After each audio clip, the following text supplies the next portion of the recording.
श्री अरुणाचलाष्टकम्। दर्शनाथ प्रसदसि जननात् कमलालये, काश्यां तु मरणान्मुक्तिः स्मरणादरुणाचले। करुणापूरितापाङ्गम् शरणागतवत्सलम्, तरुणेन्दुजटामौलिम् स्मरणादरुणाचलम्। समस्तजगदाधारम् सच्चिदानन्दविग्रहम्, सहस्ररथशोपेतम् स्मरणादरुणाचलम्।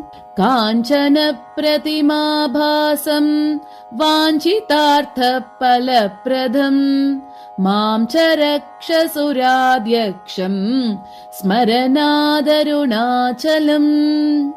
बद्धचन्द्रजटाजूटम् अर्धनारीकलेबरम्, वर्धमानदयाम्बोधिम् स्मरणादरुणाचलम्।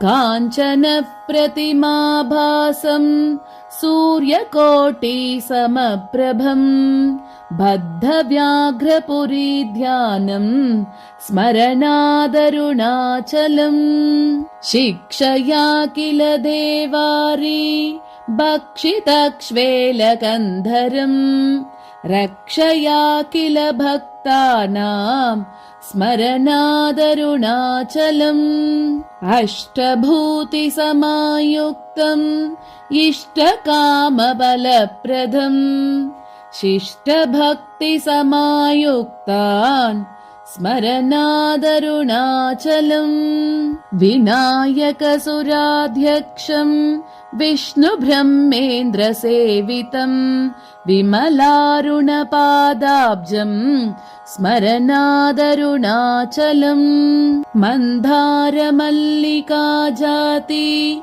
कुन्दचम्पकपङ्कजैः, इन्द्रादिपूजितां देवीं स्मरणादरुणाचलम्। सम्पत्करं पार्वतीशं सूर्यचन्द्राग्निलोचनम्, मन्दस्मितमुखाम्बोजम् स्मरणादरुणाचलम्।